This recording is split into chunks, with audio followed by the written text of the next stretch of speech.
Are we on? Yeah.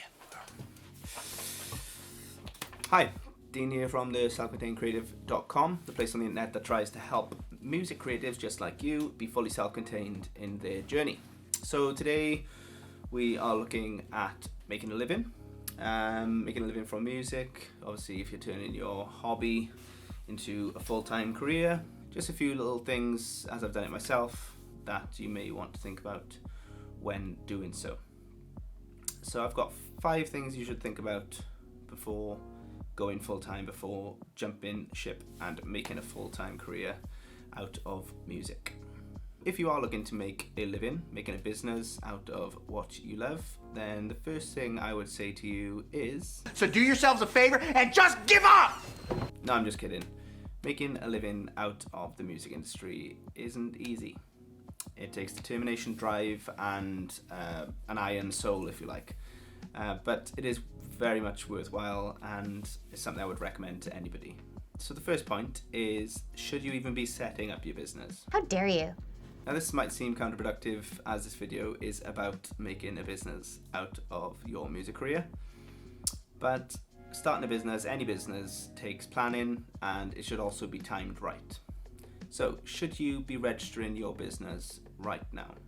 A lot of the time, as people in the music industry, whether you're working in the sound industry or you're a songwriter, singer, anything like that, you'll know that the industry takes peaks and troughs. Particularly in the last 2 years, we've all realised that we are non-essential and our industry is a leisurely thing, although what we depend on for a living is what other people would just call leisure and something non-essential. So it may be that you have had more work recently, you've had more gigs, or you've had more interest, more inquiries, and things seem to be building a little bit of momentum, and it's sort of like, now is the time, it feels right. And sometimes that inclination, that little intuition you've got will be right. So you'll know when it feels like the right time. But just because it feels like the right time, it doesn't necessarily mean that it is the right time. Now here I'm talking about registering your business. I'm talking about making it official and going full-time. Now a lot of people will go from the full-time security, not something which I've had since the age of 19. You have this full-time income which you've got all your bills going in and out, you've got your money that you know that you've got a little bit of spare cash there to do things, you know, holidays and all that sort of stuff. So making the jump from full-time employment to self-employment in any industry is very daunting. So maybe it's because you've had, like I said, you know, the influx of work and you think you're ready to go full-time, but you need to think down the road. Now if this is you and you've had a lot of interest or a lot more work recently, then that's a great thing.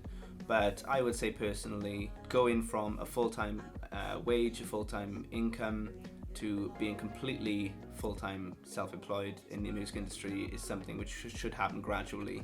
You will find that one starts to outweigh the other, and you'll find that the more work you have on your self-employed side of things, as that increases, you will sort of be detrimental to your employment, and maybe you'll start to maybe feel like you're letting people down or you can't commit fully to your job. So if that is the case, you know, sort of that's when things sort of start to outweigh on the self-employed versus the employed route. So then you'll sort of gradually get into this, okay, now it's time type thing. Maybe you've had a few months, there's no real sort of guarantee as to how much work will be there in 6 months time, but if you've sort of had a really good 3 to 6 months previously in what you're doing and you think it could completely replace your full-time income, then maybe that's something to think about, and that might be when you know that's a good idea to start thinking about setting up your business officially as a self-employed musician or just in the music industry in general. Now this brings me on to point 2, getting legal. Now as we start to make money from the things we love, whether that's in the music industry or any other industry, there's an excitement to it. There's almost like this, personally I know that I would rather earn a little bit less money from something I'd done myself, something I created myself, than I would just accepting a paycheck from somebody else. There's a satisfaction to it. It's almost like you feel like you're fulfilling your purpose, and it's more worthwhile earning that money from something that you set up yourself versus that somebody just sort of paid you every month because you turned up on time. So when you're getting legal or actually starting a business, in the music industry. There's it could be whether you're a sole trader or you're a limited company or whether you're in a partnership. There's so many different types of businesses you could create in your career in the music industry. But there's a lot of information on that on the .gov website if you needed to find out more. Now, I'm not giving legal advice. Obviously, I'm not qualified to give any legal advice. But I believe that officially, I think you don't need to declare your earnings or register a business until you've earned £1,000 in a financial year, I think. You have to check that. But I think if you haven't earned that, then that should be the answer to point one anyway.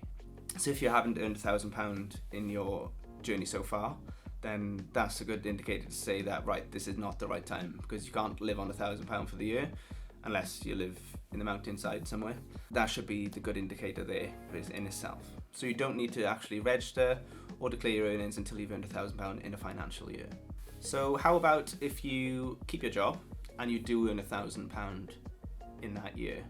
Well, officially you've got to register, so legally you need to register your business then. So if you are still employed, you can still be registered for self-employment too. There's something called self-assessment, where you self-assess your tax returns. You send in a tax return with your income and your outgoings, all that sort of stuff, and then you get a tax bill based on that. So I think at the moment the tax-free allowance for employment, self-employment, is £12,500. That may have changed in the last financial year, but I think it's around £12,500. So say for example you had your employed job and your self-employed job, then there is an allowance there before you got to start getting taxed. So say for example you earned your £12,500 in your job, in your employed job, then you would need to declare that on your tax return as well as your self-employed income, and then that tax-free allowance would be taken up within the two, and then you would still get a tax bill at the end based on your earnings. Now, I personally hate all this tax stuff, so as I said, I'm not offering legal advice, but these are just the little things that I do know about getting legal and starting a business in the music industry.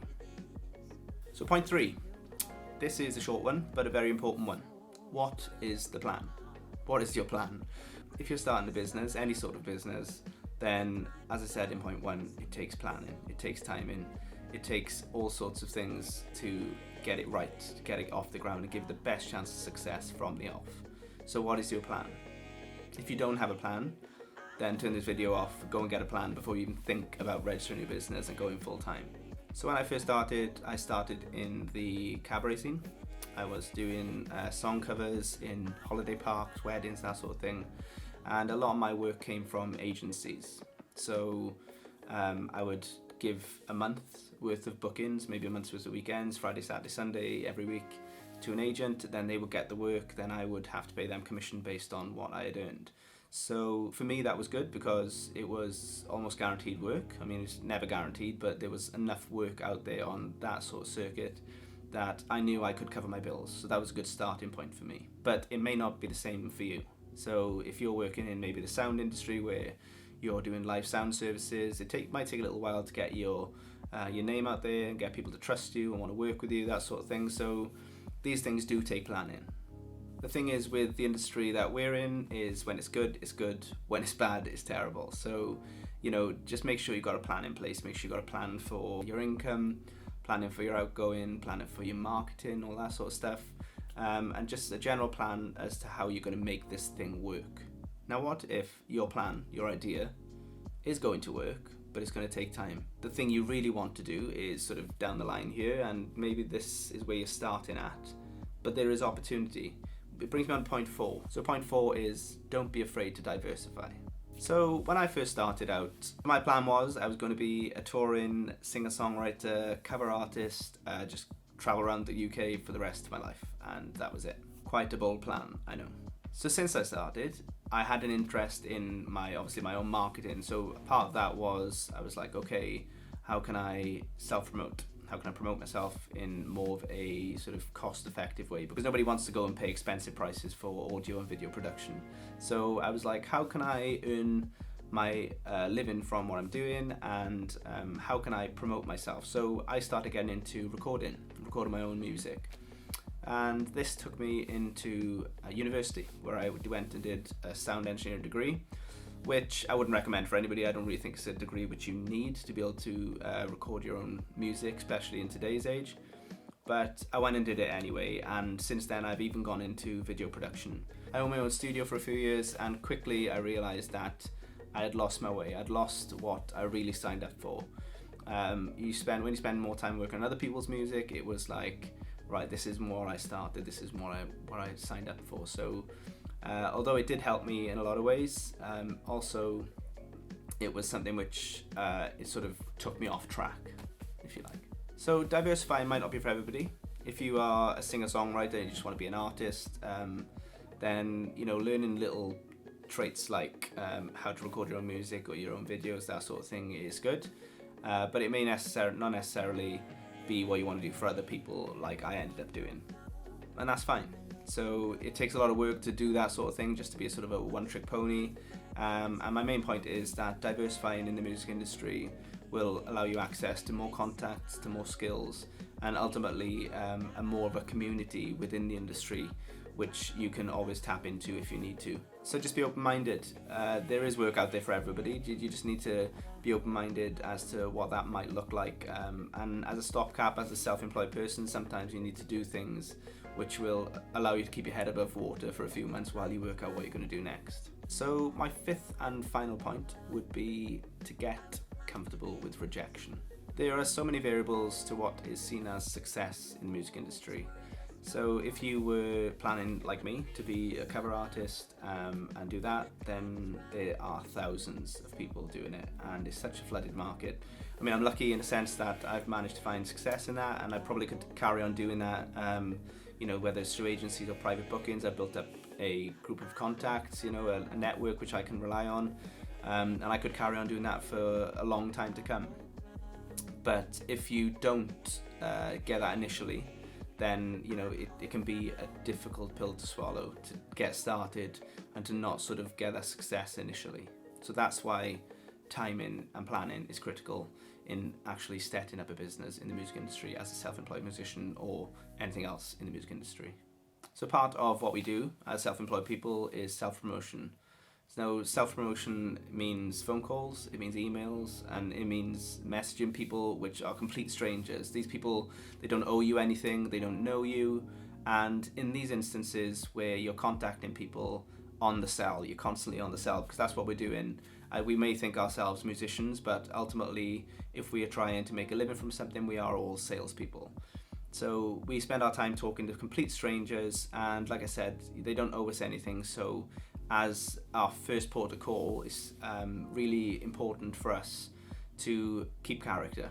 So when you're speaking to somebody new, although you may have had a really bad day, or perhaps this is like the 50th call you've made in the day and things have gone really bad all day, then you need to keep character, because sometimes you'll have an afternoon of calls or emails and you'll fill your diary for the next 3 months, and that's great, but it doesn't always work like that. So in the times where it doesn't work like that, and in the times where you feel like you're talking to yourself, which you will, it's important to keep character, because those people may not necessarily be ready to book whatever you're selling right now, but there may be a time in a few weeks or a few months where they do require your services.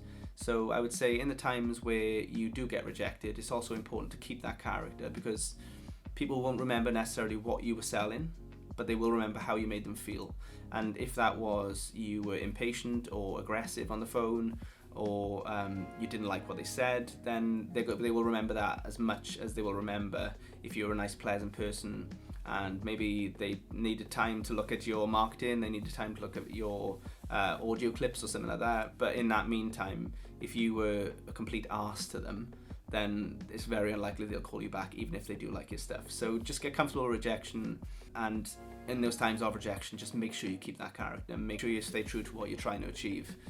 Although I didn't plan 6 points for this video, I've only planned 5, but there is a 6th. And I would say, coming off the 5th point of get comfortable with rejection, I would say it's also important, as I said, to stay true to what you're trying to achieve. And also, if you do sort of see a deal or you speak to somebody and they propose something which just seems too good to be true, I would say to just stay cautious as well, because A lot of the times you will see people who are new to this industry and they're trying to get ahead, and any opportunity that's thrown their way, it's like, yes, you know, a great opportunity, I didn't have this, and they take it with both hands, and then it turns out to be something which either costs them money or maybe is something which isn't in fitting with what they were trying to achieve. So maybe that, whatever that is, say for example that you joined an agency or you started working somewhere with a sound crew which had a really bad name.